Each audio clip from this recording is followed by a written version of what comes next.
मी या संमेलनाचे अध्यक्ष डॉक्टर रणधीर शिंदे यांना विनंती करतो की त्यांनी अध्यक्षीय मनोगत या ठिकाणी व्यक्त करावं.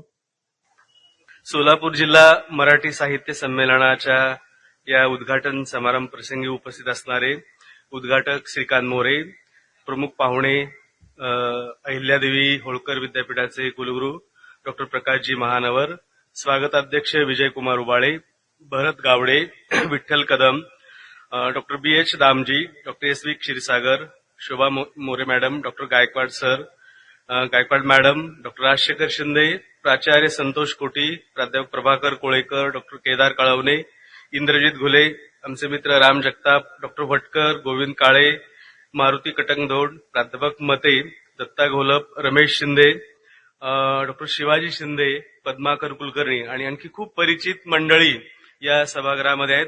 मराठी भाषा विभाग महाराष्ट्र राज्य साहित्य-संस्कृती मंडळ आणि दयानंद कला व शास्त्र महाविद्यालयाच्या वतीनं सोलापूर जिल्हा साहित्य संमेलन आयोजित केलेलं आहे. आणि मला फार चिंता पण आहे की समोर फार माध्यमिक विभागातले विद्यार्थी आहेत, तर त्यांना इतकं कंटाळवाणं वाटण्याची शक्यता आहे. तरी शिक्षकांना जास्त काळजी घ्यावी लागणार आहे. परंतु उबाळे सरांनी आणि त्यांच्या सर्व सहकार्यांनी माझ्या थोड्याशा आणि अल्पशा लेखन कामाबद्दल हा माझा सन्मान केला. तो कशासाठी केला तो त्यांनाच आणि त्यांच्या सहकार्यांना माहीत असेल.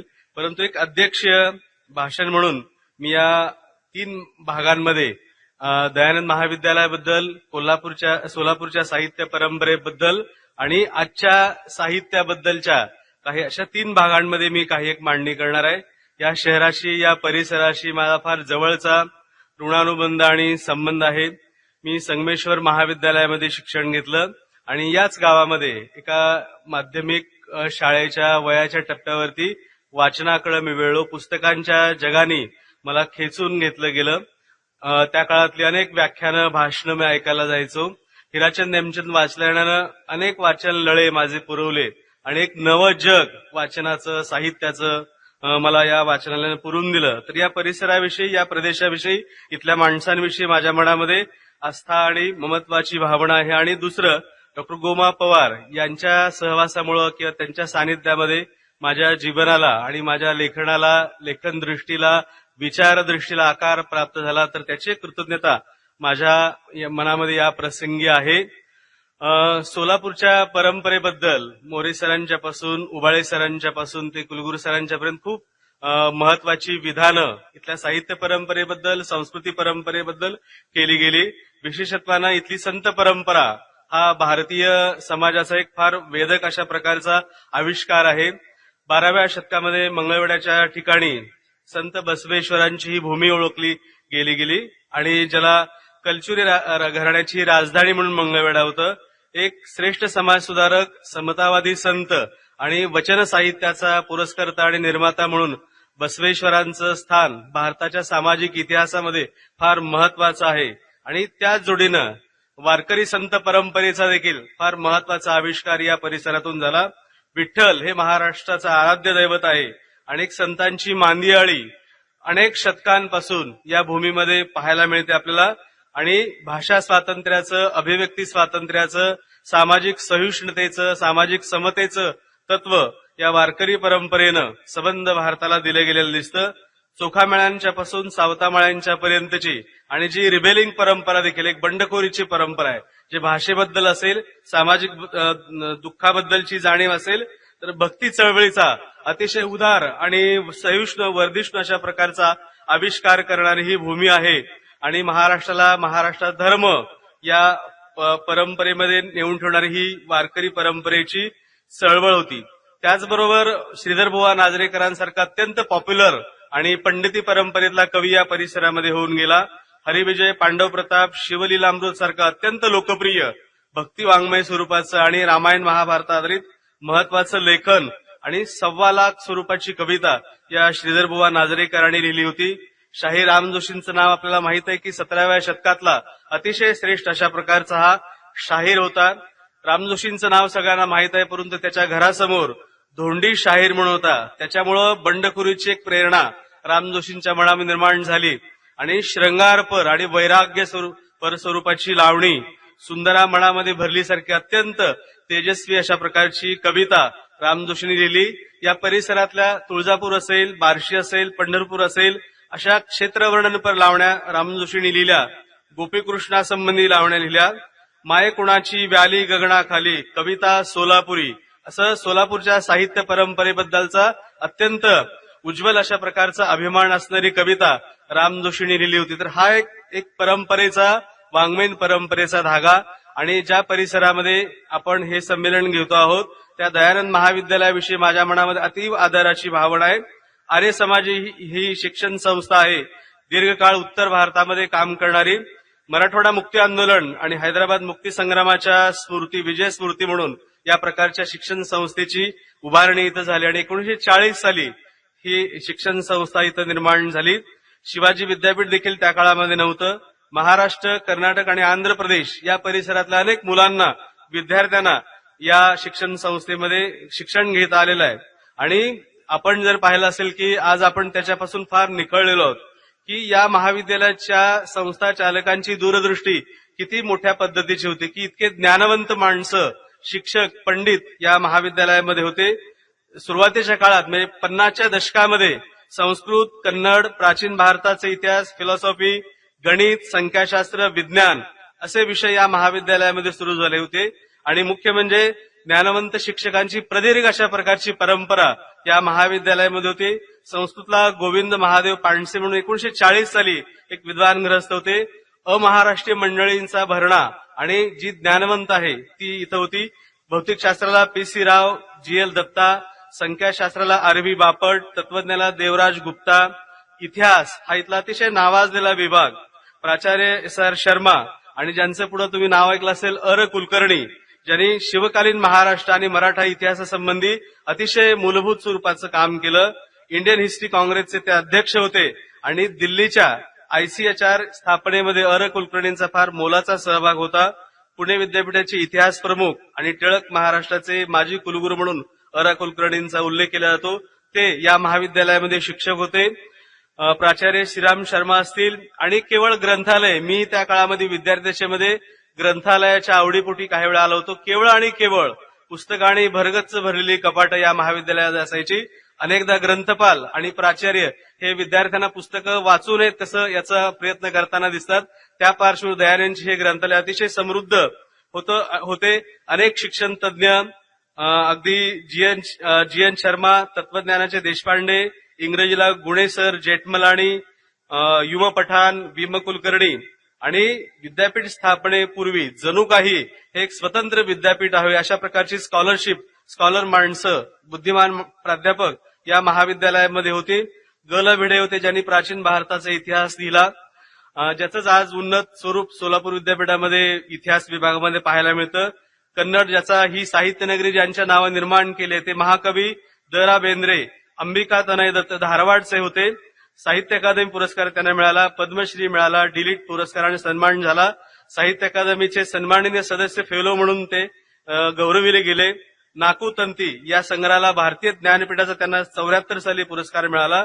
26 कविता संग्रह, 2 नाटकं, 9 समीक्षा ग्रंथ, 5 अनुवाद, 2 मराठी लेखसंग्रह आणि संत विठ्ठलांच्यावरती एक पुस्तक द. रा. बेंद्रेंनी लिहिलं. एका चाळीमध्ये राहणारा आणि केवळ पुस्तकांच्या सहवासात राहणारा हा अतिशय विद्वान गृहस्थ होते. या महाविद्यालयाचे प्राचार्य डॉक्टर शर्मा त्यांना म्हणायचे अवर रोलिंग कल्चर अँबॅसिडर असा बेंद्रेंचा उल्लेख शर्मा सर करायचे. तर त्यांनी कन्नड आणि मराठी अशा दोन्ही भाषेमध्ये फार महत्वाचं लेखन केलं. या महाविद्यालयातला मराठी विभाग अतिशय समृद्ध अशा प्रकारचा होता. शंगो तुळपुळे हे या महाविद्यालयामध्ये प्राध्यापक होते. संत साहित्याचे अभ्यासक होते, भाषेचे अभ्यासक होते. तंजावरी भाषेचा कोश त्यांनी निर्माण केला. 5 संत कवी हे त्यांचं महत्वाचं पुस्तक मानलं जातं.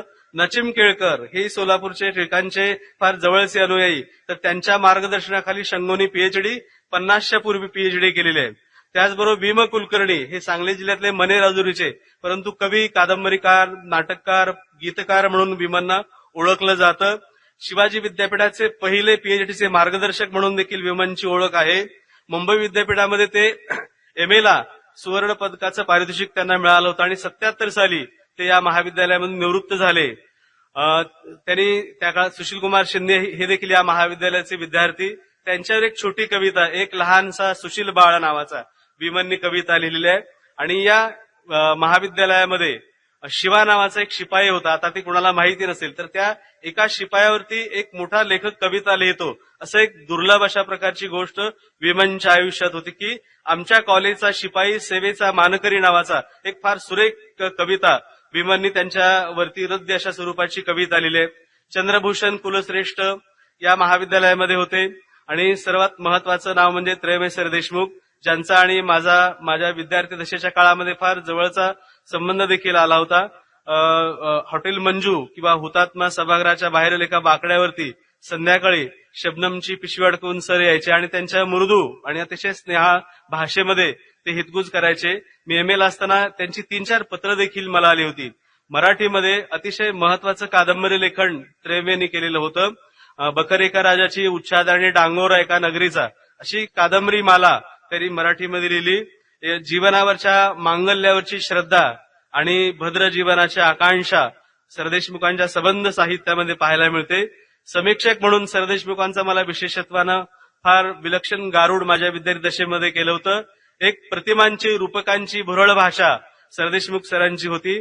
अंधार यात्रा आणि धुके आणि शिल्प हे त्यांचे 2 फार महत्वाचे समीक्षा ग्रंथ मानले जातात. आधुनिक कवितेमध्ये एक खळाळणारा, काळोखाचा, अंधाराचा वेध घेणाऱ्या या 4ही कवींचा सरदेशमुख सरांनी फार वेगळा अशा प्रकारचा लेखन केलं होतं. ग्रेसवरती त्याने जो लेख लिहिला होता त्याचा ग्रेस पॅनोरमा म्हणून, आणि सुरव्यांच्या वरती भनंग समुद्रातले तरंगत बेट नावाचा लेख सरदेशमुख सरांनी लिहिला होता. तर ते देखील या महाविद्यालयातल्या अनेक शिक्षकांना पद्मश्री किंवा विद्यार्थ्यांना पद्मश्री पारितोषिकानं गौरविले किंवा जे साहित्य संमेलनाचे अध्यक्ष देखील या महाविद्यालयाचे मारुती चितमपल्ली, युवा पठाण आणि यदी फडके हे या महाविद्यालयाचे विद्यार्थी ज्यांचा साहित्य संमेलनाचे अध्यक्ष म्हणून सन्मान झाला. यदी फडके देखील या महाविद्यालयाचे विद्यार्थी. 20व्या शतकातल्या महाराष्ट्राबद्दलचे 6-7 खंड, 20व्या शतकाचं महाराष्ट्रातलं महाभारत काय आहे त्याचा अत्यंत चौफेर अशा प्रकारचा वेध यदी फडकेने घेतला. शाहू चरित्र लिहिलं किंवा अनेक सत्यशोधक चरित्र नायकांची चरित्र यदी फडक्यांनी लिहिली. व्यक्तिविषयक लेखन केलं. संगीताविषयी किंवा चित्रपटांविषयीचं लेखन केलं. ते माणिकचंद चाळीमध्ये भागवत चित्र मंदिराजवळ राहायचे. तर हे यदी फडके देखील याच महाविद्यालयातले विद्यार्थी. नरेश कवडी हे कथाकार, भाषाभ्यासक, समीक्षक. 2022 हे त्यांचं शताब्दी वर्ष होतं.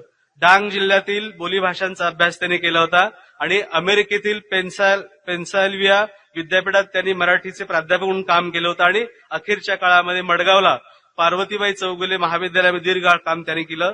बियरची 6 कॅन्स नावाचा अतिशय वेगळा कथासंग्रह त्यांचा आहे. दामोदर मावजो ज्यांना ज्ञानपीठ मिळाला त्यांच्या कार्मोलींचा अनुवाद या नरेश कवडी यांनी केलेला आहे. तर ते देखील या महाविद्यालयाचे विद्यार्थी. मारुती चितमपल्ली ज्यांना पद्मश्री सन्मानानं पुरस्कार गौरवण्यात आलं. वनविद्येबद्दल आणि जंगल वाटांच्या बद्दल, रानवाटांच्या बद्दल मराठीमध्ये आणि भारतीय साहित्यामध्ये अतिशय उल्लेखनीय लेखन करणारे मारुती चितमपल्ली ते या महाविद्यालयाचे विद्यार्थी. चितमपल्लींच्या चकवा चांदणं या आत्मचरित्रामध्ये सोलापूरचा सगळा परिसर, इथल्या पेठा, रस्ते, वस्त्या, इथली माणसं, कामगार वस्ती याचं एक वेगळं चित्र चितमपल्लींच्या साहित्यामध्ये आलंय. दुसरं शरणकुमार लिंबाळे ज्यांचा भारतीय दलित साहित्य म्हणून फार मोठा सन्मान झाला. अनेक भारतीय साहित्यामध्ये आणि विदेशी साहित्यामध्ये त्यांच्या साहित्याची भाषांतरं झाली. सनातन या त्यांच्या कादंबरीचा भारतातल्या सरस्वती सन्मानानं पुरस्कार झाला. तो 15 लाख रुपयाचा सन्मान. आणि शरणकुमार लिंबाळे हे या महाविद्यालयाचे विद्यार्थी आहे. त्यांचं आउटकास्ट नावाचं आत्मचरित्र अक्करमाशी हे याच्या 40हून अधिक आवृत्त्या इंग्रजीमध्ये प्रकाशित झालेलं आहे. तर ते देखील या महाविद्यालयाचे विद्यार्थी. रारम मोराडे किंवा औरंगाबाद विद्यापीठाचे कुलगुरू डॉक्टर नाकाडे हे देखील या महाविद्यालयाचे विद्यार्थी.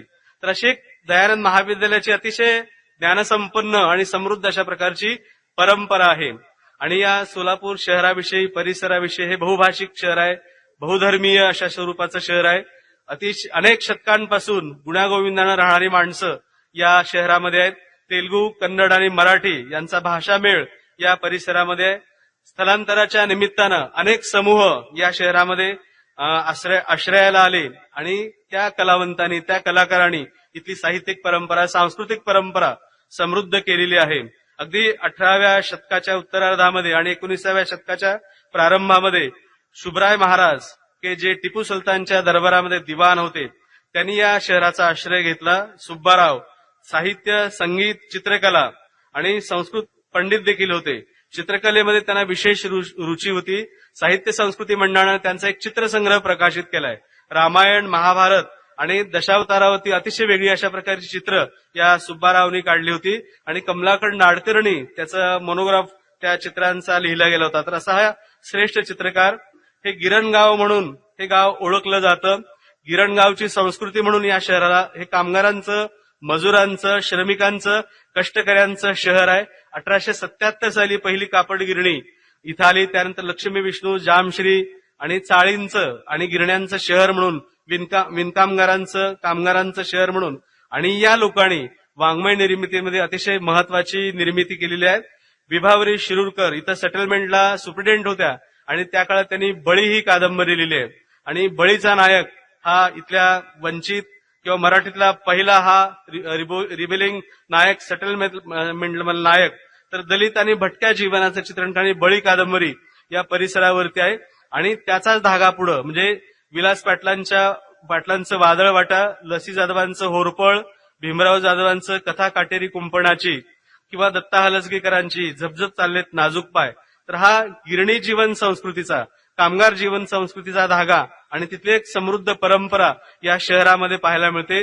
कवी कुंज विहारी हे देखील आंध्र, कर्नाटक मधून सोलापूरच्या आश्रयाला आले आणि लक्ष्मी गिरणीमध्ये 10 रुपये पगारावरती ते नोकरी करत होते. स्वातंत्र्य लढ्यात सहभाग घेतला म्हणून त्यांना नोकरीतनं काढून टाकण्यात आलं होतं. आणि राष्ट्रीय बाण्याची, राष्ट्रप्रेमाची, स्वातंत्र्याची महत्वाची कविता या कुंज विहाराने लिहिली होती. अगदी इथल्या म्हणजे ही माणसं फक्त माणसंच आली नाही तर माणसाने आपले देव देखील या शहरात आणलेले आहेत. म्हणजे त्या देवतांवरती कविता कुंज विहारींची आहे की सिद्धेश्वर, रेवणसिद्ध, रूपाभवानी, काळजापूरचा हनुमंत, मल्लिकार्जुन, राम विठोबा, घाटावरील गणपती, मार्केंडेय, बाळ्याचा खंडेराया. तर ही माणसं आपली देव देखील, आपली संस्कृती, आपली जीवनशैली, आपली आहार संस्कृती या शहरामध्ये घेऊन आली. अगदी सिद्धेशाच्या सनिध तुझला हजरत शहाजरवाली. तर एक सुफी संप्रदायाचा एक धारा, उदार धर्म परंपरेचा या शहरामध्ये पाहायला मिळतो. तर तो धागा कुंज विहारींच्या कवितेमध्ये आहे. मजूर मीही भाऊबंद तुमचा खरा, असा एक आत्मीभाव या. आणि जी कविता कुसुमाग्रजांच्या आधी, भेटेन 9 महिन्यांनी मनी धीर धरी शोक आवरी, अशा प्रकारचं फासावर जाणाऱ्या स्वातंत्र्य सैनिकाचं एक गाणं गाणारा हा मराठीतला महत्वाचा राष्ट्रशाहीर होता. आणि तोच धागा लक्ष्मीनारायण बोल्लींच्या कवितेपर्यंत पाहायला मिळतो. तेलुगू आणि मराठी या सांस्कृतिक अनुबंधाचा निरंतर बोल्ली आणि शोध घेतला होता. त्यांचं एका साळियाने हे आत्मचरित्र मराठीतलं फार महत्वाचं आत्मचरित्र आहे.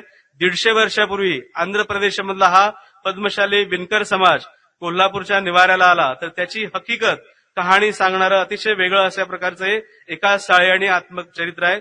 त्याचबरोबर त्यांनी आणखी एक महत्वाचं काम केले. आपल्यासमोर एकच रामायण आहे परंतु दक्षिण भारतातल्या रामायणांच्या वरती 3000हून अधिक रामायण आहेत.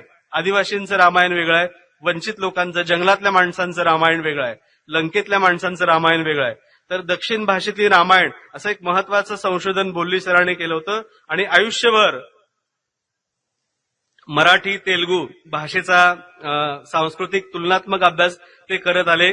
त्यांच्या कवितेमध्ये रंध्री रंध्री माझ्या आंध्री भाषा जरी, मंदरगीत उरी मराठीचे, किंवा ज्ञानदेव माझा ऐसा हा श्रीरंगू, लोळतो तेलंगू पायी त्याच्या, तेलुगूच्या वेली मराठी फुल्ली, असा अभिमान बाळगणारी कविता बोल्ली यांनी लिहिली होती. सोलापूरचं आणखी एक वैशिष्ट्य म्हणजे इथलं चित्रपट प्रेम. अनेक म्हणजे महाराष्ट्रातलं एकमेव शहर आहे की ज्या शहरामध्ये मराठी, हिंदी, तेलुगू, कन्नड, इंग्रजी सिनेमा थिएटरमध्ये लागले असायचं असं एकमेव शहर आहे.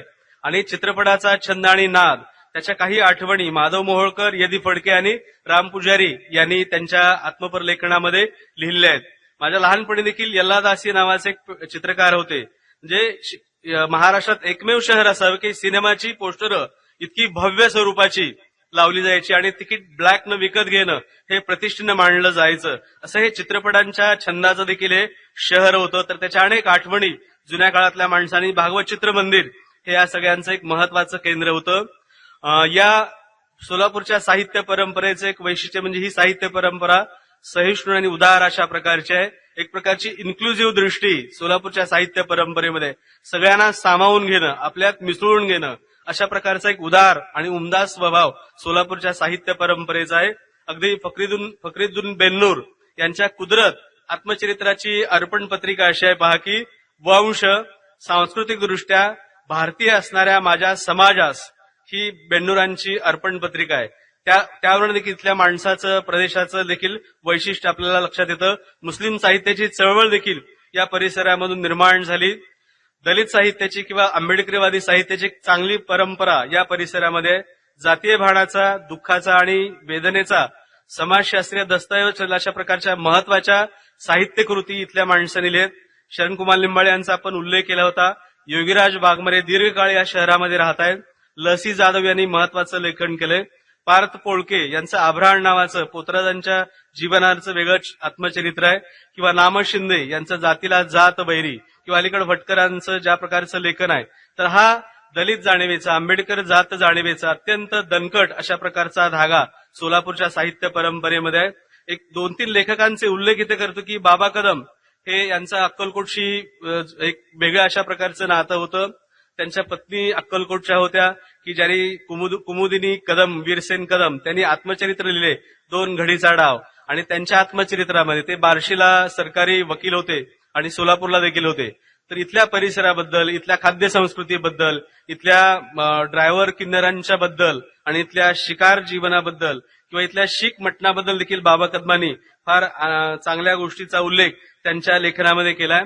वाडिया हॉस्पिटल समोर एक मच्छी मार्केट होतं आणि तिथून बाबा कदमांना समुद्रातले मासे खाऊ वाटायचे आणि ते बार्शीला मिळायचे नाहीत. तर तिथून ते मासे इथून घेऊन अँबेसेडरनं बार्शीला जायचे आणि अशा आवडीच्या काही गोष्टी बाबा कदमांनी लेखनात लिहिल्यात. निशिकांत ठकार आहेत, त्यांनी भारतीय साहित्यावरती फार महत्वाचं काम केलंय. राणा पवार, कवी संजीव, विजया जहागीरदार, अजिब नदाब, आनंद कुंभार यांनी अतिशय महत्वाचं काम केलंय. कर्नाटक आणि मराठीच्या संबंधित शिलालेखांचं अतिशय महत्वाचं काम केलंय.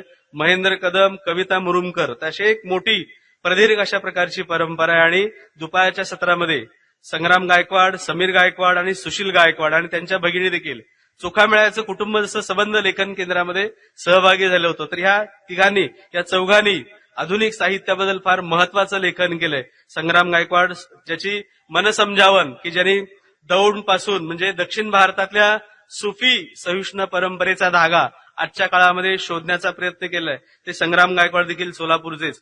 आणि या साहित्य परंपरेचा धागा सांगत असताना सोलापूर जिल्ह्यामध्ये 2 जिल्हा साहित्य संमेलनं झाली होती. त्याचा संबंध साहित्याशी देखील निगडीत आहे. त्याचा उल्लेख करतो की ही जिल्हावार साहित्य संमेलनाची गरज काय आहे. कारण अनेक प्रकारची संमेलनं व्हावीत, अनेकांना संधी मिळावी, अनेक प्रदेशांचं प्रतिनिधित्व व्हावं. जसं माओ तुमच्या एका निबंधाचं नाव आहे की शेकडो फुले फुलू द्या. अखिल भारतीयमध्ये सगळ्यांनाच संधी मिळते असं नव्हे, किंवा तिथे ज्या प्रकारची मारामारी असते त्यामुळं तिथं सगळ्यांना संधी मिळते अशी शक्यता नाही. तर अनेकांना आपलं म्हणणं सांगण्यासाठी अशा संमेलनाचं महत्व आहे. 31 नोव्हेंबर 1936 साली सोलापूरला पहिलं जिल्हा साहित्य संमेलन झालं होतं आणि त्याचे अध्यक्ष होते वि. स. खांडेकर. साहित्यिक संघ आणि साहित्य सेवा मंडळ यांनी हे जिल्हा साहित्य संमेलन आयोजित केलं होतं.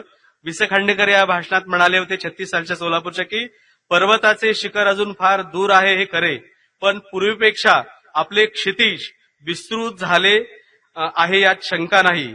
मात्र पुढील चढण चढताना तुटलेले कडे आणि निसरड्या वाटा यांच्याकडे पूर्वीपेक्षा अधिक लक्ष दिले पाहिजे, असं एक भान वि. स. खांडेकरांनी सोलापूर साहित्य संमेलनामध्ये व्यक्त केलं होतं. दुसरं एक संमेलन, जिल्हा संमेलन 1956 साली मंगळवेढ्याला झालं आणि ते फार चांगलं संमेलन होतं. मराठीतला श्रेष्ठ लेखक व्यंकटेश माडुळकर हे त्या संमेलनाचे अध्यक्ष होते आणि माझ्या लेखनाची कळसूत्रे म्हणून त्यांनी भाषण केले. माडुळकरांनी आपल्या स्वतःची आवड, जडणघडण, चित्रकलाविषयी प्रेम, माणदेशामध्ये गुरं राखत असण्याचे किंवा हॉटेलच्या पाट्या ते रंगवत असायचे, मैलाचे दगड रंगवायचे किंवा आपणास काहीतरी वेगळं करायचंय, काहीतरी आपण करू शकतो असा एक ध्यास माडुळकरांना होता. आणि एखादा लेखक आपल्या सभोवतालाकडं, सृष्टीकडं, माणसांकडं कसं पाहतो तर त्याचं वर्णन त्यांनी केले अनेक ठिकाणी की ढग भरून येत होते पण बरसत नव्हते. माझी स्थिती फार चमत्कारिक झाली होती आणि एखादं कथाबीज मनात पडायचं. पिंपळाच्या बीजासारखे लहान बीज मनात मोडून पडते आणि कथा निर्माण व्हायची. माडगूळकरांच्या लेखनामध्ये संवेदनांचा किंवा भावनांचा, दृश्यांचा ज्या प्रकारचा संबंध आहे, त्यांनी म्हटलं की लेखकाची अनुभूती कशा प्रकारची असते, तर चुलीवरच्या गाडग्यातील कालवनाचा रटरट आवाज मला ऐकू येतो, वाफेबाहेर पायर पडणाऱ्या कालवनाचा तिखटही वास मला येतो. तर लेखक जीवनाकडे कसं पाहतो, किंवा ध्वनी असतील, शारीरिक हालचाली असतील, गंध असेल, आकार असेल, स्पर्श असेल, दृश्य असेल, तर याचं एक तीव्रता लेखकाकडे कशा प्रकारची असते. आणि बनगरवाडीमध्ये त्यांनी त्याचं उदाहरण दिलंय की बाजरीची तपकिरी कणसे जांभळ्या फुलोऱ्याने डबरतात, कुरडूचे पांढरे जांभळे तुरे डुलतात, बाजरीच्या भाकरी हिरव्या दिसतात, थंडीच्या दिवसात धनगरांची काळी अंगे काळ्या घोंगड्यातून निघेनाशी होतात, पांढऱ्या दोऱ्यांनी काळ्या चाटणीवर मोर बैलांची चित्रे काढली जातात, निळे जांभळे रुमाल धनगरांच्या हाताने उडू लागतात. तर लेखक या सगळ्या लोकजीवनाकडं, प्रदेशाकडं, परिसराकडं, संवेदनांच्याकडे कोणत्या दृष्टिकोनातून पाहतो, त्याचा उल्लेख माडगूळकरांनी मंगळवेढ्याच्या जिल्हा साहित्य संमेलनामध्ये केला होता. तर त्या 2 संमेलनाचा मुद्दाम मी इथं उल्लेख करतो. आजचा काळ खूप बदललेला आहे, काळाला एक विलक्षण गती आलेली आहे, त्याचा झपाटाने वेग प्रचंड वाढलेला आहे. तंत्रज्ञान, टेक्नॉलॉजी रिव्हॉल्युशनने खूप मोठा बदल केलाय. स्मार्टफोन नावाची गोष्ट आपल्या जीवनामध्ये आली आणि इतकं दळणवळण सुलभ झालेलं आहे. कृत्रिम बुद्धिमत्तेच्या जगाच्या अंगणामध्ये आपण आलेलं आहे आणि माणूस आणि यंत्र जणू काय संघर्ष निर्माण होऊ पाहतोय आणि त्याचे फायदे आणि तोटे देखील आहेत. तरुण पिढी आजच्या साहित्याकडे, निर्मितीकडे कशा आणि कोणत्या पद्धतीने पाहतं हे देखील पाहणं महत्वाचं आहे. अलीकडच्या 2-3 साहित्य कृतींचा या ठिकाणी आवर्जून उल्लेख करतो. 2-3 महिन्यांपूर्वी मराठीतले एक श्रेष्ठ कादंबरीकार श्याम मनोहर यांची अखेरीस नयनाची गोष्ट नावाची एक कादंबरी आली आहे. या कादंबरीमध्ये श्याम मनोहरांनी आजच्या जीवनाचं महाभारत, आजच्या जीवनाची प्रचंड गुंतागुंत, व्यक्ती, कुटुंब, राज्य, राष्ट्र, धर्माची अस्मिता कशा पद्धतीने वाढलेली आहे याचं एक चर्चात्मक डिबेट त्या कादंबरीमध्ये. राजकारण, पक्षकारण आणि आजच्या माणसाला जास्तीत जास्त मिळवायचं आहे हे हपापले पण त्याच्यामध्ये कुठून आलेलं आहे. आणि आजचा माणूस बहुवचनामध्ये आहे, परंतु जगतोय मात्र तो एकवचनी. सत्तेची तीव्र अशा स्तराची स्पर्धा. स्वातंत्र्य मिळून एवढी वर्ष झाली, पण अजूनही आमच्या गावामध्ये लाईट नाही, वीज नाही आणि मराठी माणसाच्या जीवनातली क्रिएटिव्हिटी, निर्मितीशीलता हरवलेली आहे. कर्मकांडाचे सीन होतात, परंतु त्याची गोष्ट होत नाही.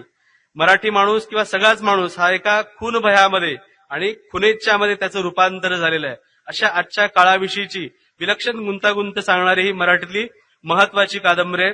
त्याचबरोबर नितीन कोत्तापुल्ले यांची गुरु नावाची कादंबरी आलेली आहे.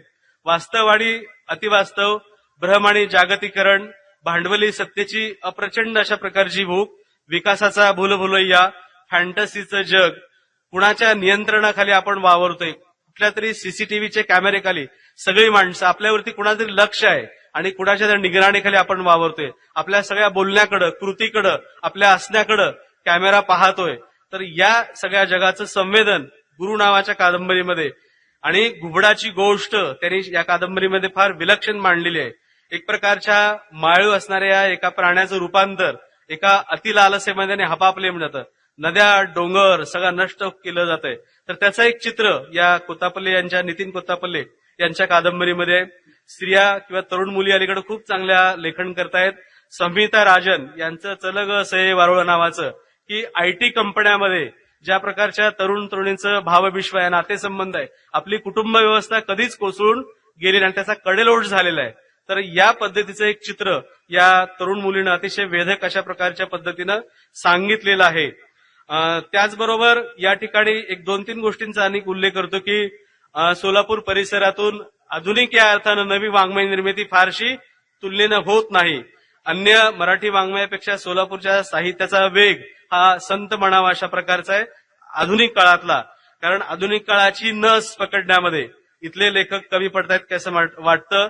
युवा अकादमी किंवा जे महत्वाचे पुरस्कार मिळतात, अर्थात पुरस्कार ही काही श्रेष्ठतेची गमत नाहीये, परंतु अशा ठिकाणीमध्ये की जो आपला बसवेश्वरांचा, चोखामेळ्याचा, वारकरी परंपरेचा, बंडखोरीचा, विद्रोहाचा धागा होता, त्याच्यापासून आजची साहित्य परंपरा काहीशी क्षीण झालेली आपल्याला दिसते. त्याची सामाजिक कारणं देखील असतील. त्याचं कारण संस्थात्मक राजकारणामध्ये किंवा वाङ्मयीन संस्थात्मक राजकारणामध्ये देखील असेल. दुसरं, आधीच्या वारशापासून आपण ढळलेलो आहोत. एकेकाळी सुरस ग्रंथमाला नावाची अतिशय श्रेष्ठ प्रकाशन संस्था सोलापूरमध्ये होती की ज्या प्रकाशन संस्थेनं चिवी जोशी, शरदचंद्र मुक्तिबोध, वालचंद शहा, गंगाधर गाडवे यांची पुस्तकं छापली होती. तर अशी प्रकाशन संस्था आज या परिसरामध्ये नाही. जिचा उल्लेख करता येईल ती सुविद्या बाबूराव महेंदरकरांची ही शेवटची प्रकाशन संस्था की ज्यांचा यावर्षीच्या अखिल भारतीयमध्ये मोठा प्रकाशक म्हणून सत्कार देखील केला जातोय. तर या सांस्कृतिक वारशापासून आजची साहित्य परंपरा काही क्षीण झालेली दिसते. दुसरा आणखी एक दोन गोष्टींचा उल्लेख करतो की आपल्या संस्थात्मक आणि ज्ञानात्मक कामाच्या संबंधामध्ये ज्याच्या कुलगुरू महोदयाने उल्लेख केला की भक्ती चळवळीचा वारसा आपण केवळ सांगतो, परंतु या संत परंपरेचा काही अन्वयार्थ लावावा, त्याचं संशोधन व्हावं, त्याचं काही प्रबोधनात्मक काम व्हावं, अशा प्रकारची कामाची विद्यापीठांनी खरं गरज असते. परंतु महाराष्ट्रातली आणि भारतातली बहुसंख्य विद्यापीठं जो ज्ञानाच्या क्षेत्रामध्ये हस्तक्षेप व्हावा लागतो त्याबाबत अजिबात हस्तक्षेप करताना दिसत नाहीत किंवा त्यांची क्रयशक्ती विलक्षण झपाट्यानं फार क्षीण झालेली आहे आणि खूप मंद झालेले दिसते. तर हा भक्ती परंपरेचा अन्वयार्थ मोठ्या प्रमाणामध्ये लावायला पाहिजे. आणि दुसरं पुन्हा ज्याचा बहुभाषिक म्हणून उल्लेख केला जातो, एक आंतरभारती केंद्र या शहरामध्ये किंवा विद्यापीठामध्ये स्थापन होणं गरजेचं आहे. जो साने गुरुजींचा वारसा होता, तेलुगू, कन्नड आणि मराठी अशा सांस्कृतिक अध्ययनाचं केंद्र या शहरामध्ये निर्माण होऊ शकतं. उर्दू देखील आहे. तर या गोष्टींकडे आपला विसर पडलेला आपल्याला दिसतो. शेवटचा 2 मिनिटं फक्त घेतो आणि 2 गोष्टींचा फक्त उल्लेख करतो की 2 कथाकार, एक कथाकार आणि एक कादंबरीकार.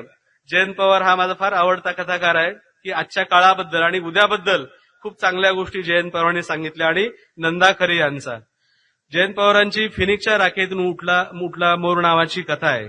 आजचं अकराळ विक्राळ अशा प्रकारचं राक्षसी जग आणि सगळ्या माणसाचे एका जागतिकीकरणाच्या काळात हपापलेपणामध्ये रूपांतर झालेलं आहे आणि जगाचं एक महाकाय जबड्यामध्ये रूपांतर झालंय आणि सगळ्यांना चटाचटा तिकडं जायचा मोह झालेला आहे. आणि या जागतिकीकरणाचे लाभार्थी आणि अशा एक दरीच एक त्या जयंत पवारांच्या कथेमध्ये खूप चांगल्या पद्धतीने सांगितले तो एक भाग. आणि त्याचीच एक लाक्षाग्रह नावाची महाभारतातलं एक रूपकात्मक कथा आहे की ज्या कथेमध्ये पांडवांना एका निषाद पुत्राने जंगलामध्ये वाट दाखवली आणि त्यांना मदत केली. आणि काही दिवसांनी हे पांडव त्यांना सांगतात की तुम्ही आमच्या राजधानीमध्ये या, आम्हाला तुम्हाला मेजवानी द्यायची आहे. आणि काही दिवसांनी हे निषाद पुत्र पांडवांच्या राजधानीमध्ये जातात आणि त्या दिवशी हे पांडव त्यांना मोठं मिष्टान्न, मांसाहाराचं जेवण आणि मद्याचं जेवण देतात आणि त्यांच्या हाताला एक दोरा बांधतात आणि हे राष्ट्रधर्माचा तुम्हाला ब्रीद दिलेला आहे. उद्यापासून तुम्हाला राष्ट्रासाठी काहीतरी करायचं आहे, राष्ट्रासाठी आहुती द्यायची आहे म्हणून सांगतात. आणि हे निषादपुत्र बिचारे गरीब जंगलातले झोपेच्या अधीन होतात आणि पांडव त्या वाड्याला आग लावून निघून जातात. आणि जयंत पवारांची दीडपणाची कथा आहे. त्यात लिहिले की त्यानंतर सत्तेवर कौरव आले, परंतु त्या जळीत कांडाची चौकशी झाली नाही. आणि शेवटी फक्त एकच वाक्य आहे, अजूनही ती झालेली नाही, आजही तेच सुरू आहे. तर या अर्थाने देखील मोठा लेखक जीवनाला किती भिडत असतो आणि आजच्या राजकारणाबद्दल, समाजकारणाबद्दल काही सांगत असतो. आणि नंदा खरे यांची उद्या नावाची कादंबरी आहे. त्या कादंबरी विलक्षण वेगळी कादंबरी आहे. त्या कादंबरीचा शेवट आहे की एक मोठी प्रचंड महागडी कार एका नॅशनल हायवेवरून जोरात वेगाने येते आणि रस्त्याच्या कडेला एक कुत्री आहे, तिची 3-4 पिलं आहेत आणि त्यातलं एक पिलू जोरानं रस्त्यावर धावत येतं आणि ती मोठी गाडी येऊन येते आणि जोरानं ब्रेक दाबले जातात. आणि नंदा खरे लिहिले की तिची आई जीवाच्या आकांतानं पळत येते आणि ते पिलू वाचतं थांबल्यामुळे गाडी. त्यांनी लिहिले की हे कुत्र्याचे पिलू आज वाचलं, उद्या, असं त्यांनी संशय व्यक्त केलेला आहे. तर या पद्धतीचं आपलं जग एका गुंतागुंतीच्या प्रकारचं जग झालेलं आहे आणि अशा काळामध्ये आपण हा साहित्याचा जागर घेतो आहे. 2 दिवसामध्ये खूप भरगच्च अशा प्रकारचे कार्यक्रम आहेत. साहित्य आणि विचारांची देवाणघेवाण करण्यासाठी, परंपरा, इतिहास, वर्तमान आणि भविष्याबद्दल काही संवाद साधण्यासाठी अशा प्रकारचे संमेलनं फार महत्वाची ठरतात की ज्यामधून इथल्या साहित्य संस्कृतीला, साहित्य चळवळीला आणि वाचन संस्कृतीला काही एक बळ मिळेल असं मला वाटतं. मी खूप आपला वेळ घेतला. उबाळे सर, त्यांचे सर्व सहकारी यांना मी खूप धन्यवाद देतो आणि माझ्या एवढ्या कमी वयामध्ये अध्यक्ष म्हणून आपण फार उदारपणानं सन्मान केला त्याबद्दल आपले मनापासून आभार मानतो आणि थांबतो.